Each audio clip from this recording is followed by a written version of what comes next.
मित्रों, हम सबकी जानकारी में दुखद समाचार आया है कि मध्य प्रदेश के पूर्व मुख्यमंत्री, 2 बार मध्य प्रदेश के मुख्यमंत्री रहे, श्रीमान मोतीलाल वोरा जी, उनका 93 वर्ष की आयु में कल स्वर्गवास हुआ है, दुखद निधन हुआ है। वोरा जी अजातशत्रु राजनेता थे, स्वतंत्रता संग्राम सेनानी थे, कांग्रेस के कर्मठ नेता थे और पूरे जीवन उन्होंने अपनी पार्टी के माध्यम से प्रदेश की जनता की सेवा भी की। वे केंद्रीय मंत्री भी रहे, राज्यपाल भी रहे, बहुत सहज थे, सरल थे और मध्य प्रदेश में उनको आम आदमी से जुड़ा मुख्यमंत्री कहा जाता था। वो दलगत राजनीति से उठकर भी लोक कल्याण के काम करते थे। और मुझे याद है कि एक बार जब ओलावृष्टि हुई थी, माननीय पटवा जी उस समय शायद भारतीय जनता पार्टी के प्रदेश के अध्यक्ष थे, तो ओलावृष्टि पटवा जी के क्षेत्र में हुई थी तो उनके साथ देखने चले गए थे। वोरा जी मुख्यमंत्री थे। आंदोलनों में मेरा भी उनका पहले वास्ता पड़ा। भोपाल गैस कांड के खिलाफ हम आंदोलनरत रहते थे, मैं युवा मोर्चे का काम देखता था और तब भी जब हम कोई आंदोलन करते थे तो वो सहजता से बुलाते थे, इशूज पूछते थे और समाधान की कोशिश करते थे। जिस भी पद पर रहे उन्होंने कर्मठता के साथ उस दायित्व को निभाने का काम किया।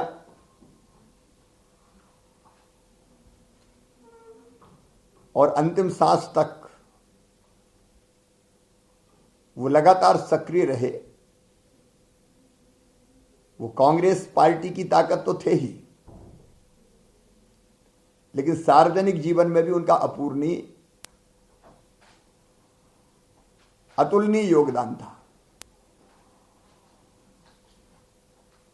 आज वह हमारे बीच नहीं है। मध्य प्रदेश की उन्होंने सेवा की, केंद्रीय मंत्री के रूप में देश की सेवा भी की। मैं मंत्री परिषद की ओर से और मध्य प्रदेश की 7.5 करोड़ जनता की ओर से उनके चरणों में श्रद्धा के सुमन अर्पित करता हूं। और हम सब 3 दिन का हमने राजकीय शोक घोषित किया है, तो राजकीय शोक में जो सार्वजनिक कार्यक्रम नहीं होने चाहिए वो नहीं होंगे। मैंने भी अपने कार्यक्रम विस्तृत किए हैं। 23 तारीख को मेरे भोपाल में कई कार्यक्रम थे, लोकार्पण और अन्य, वो भी मैंने स्थगित किए हैं। तो 3 दिन तक प्रदेश में राजकीय शोक रहेगा। उनका अंतिम संस्कार तो दुर्ग में, छत्तीसगढ़ में होगा। हम सब 2 मिनट खड़े होकर मौन रहकर उनके चरणों में श्रद्धा सुमन अर्पित करेंगे।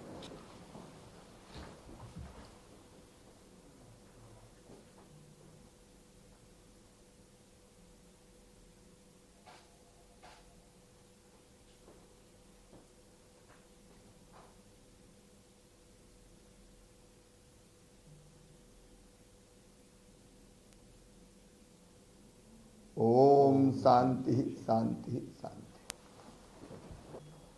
जिसने मुझे अंदर से भी हिला दिया, मध्य प्रदेश के निवासी थे, झज्जर में काम करते थे, मेहनत मजदूरी का, मिस्त्री का। और कल एक बहुत दुर्भाग्यपूर्ण घटना हुई। एक अपराधी उनके घर पहले बुरी नीयत से आया, जो मेरी चर्चा हुई उनसे, और डरा धमका के पहले परिवार के मुखिया को, क्योंकि ये नाम नहीं लेना चाहिए, ऐसी परंपरा और ऐसा नियम भी है, तो लात मार के उनको कमरे में बंद कर दिया। पत्नी पे बुरी नजर थी, वो भागी वहां से। पत्नी भागी तो छोटी बेटी मिल गई 5 साल की, उसको उठा ले गया, कमरे में बंद करके बेटी अंदर चीखती रही, मम्मी पापा बचा लो, और ये बाहर से दरवाजे ठोंकते रहे। और जब तक पुलिस पहुंची, मैं दूसरी सरकार की पुलिस पे अभी कोई टिप्पणी नहीं करूंगा, और बाद में दरवाजा तोड़ के निकाला, बेटी दुनिया छोड़ चुकी थी। बहुत हृदय विदारक घटना है, और हम सब के लिए, उस परिवार के लिए मन में संवेदना भी है, और उस परिवार के साथ हम खड़े हैं। मैंने अभी बात की है परिवार के मुखिया से, हरियाणा के मुख्यमंत्री जी से भी चर्चा करूंगा, अभी चर्चा कर रहा हूं। वहां के पुलिस प्रशासन से बात हुई, और मध्य प्रदेश में जो हमारी टीम है पुलिस की, अनंत और बाकी, उनको मैं झज्जर भेज रहा हूं। वो पीड़ित परिवार से बात करेगी, उनकी हर संभव हम मदद करेंगे, और तात्कालिक सहायता के रूप में 4 लाख रुपए की राशि हम लोग वहां भेज रहे हैं। उस परिवार के हम साथ खड़े हैं, अपराधी को सजा मिले, इसमें कोई कसर हरियाणा की सरकार नहीं छोड़ेगी, मेरा पूरा विश्वास है। मुख्यमंत्री जी बहुत कर्मठ हैं, वहाँ के बहुत अच्छे सीएम हैं, और हम लोग भी उस परिवार के साथ खड़े हैं। तो अभी मैंने कुछ समीक्षा की थी, तो देखने में आएगा कुछ प्रोजेक्ट काफी डिले हो जाते हैं, इसलिए सभी मंत्री साथियों से मैं ये कह रहा हूं कि सारे प्रोजेक्ट जितने हमारे काम चल रहा है, जिन पे बड़े प्रोजेक्ट की सबकी समीक्षा नियमित होनी चाहिए।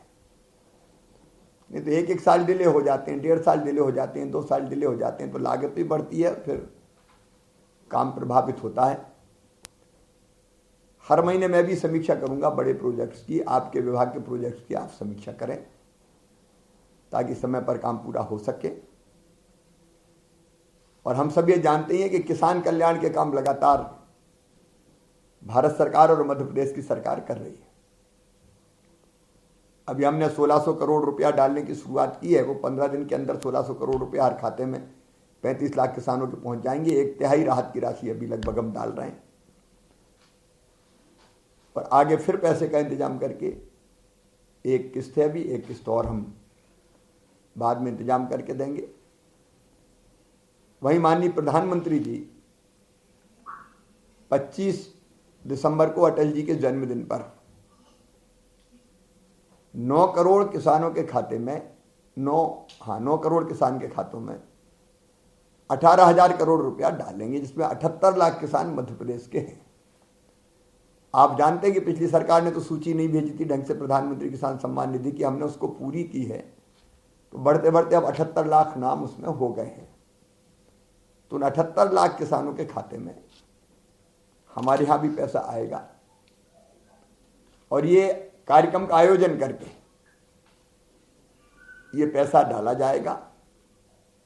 इसलिए कार्यक्रम की रचना की है। 11 बजे कार्यक्रम प्रारंभ होगा। कार्यक्रम मुख्य रूप से 2 स्तरों पर होगा, एक ब्लॉक मुख्यालयों पर और दूसरा होगा पंचायतों में, जैसे पिछला कार्यक्रम हमने किया था।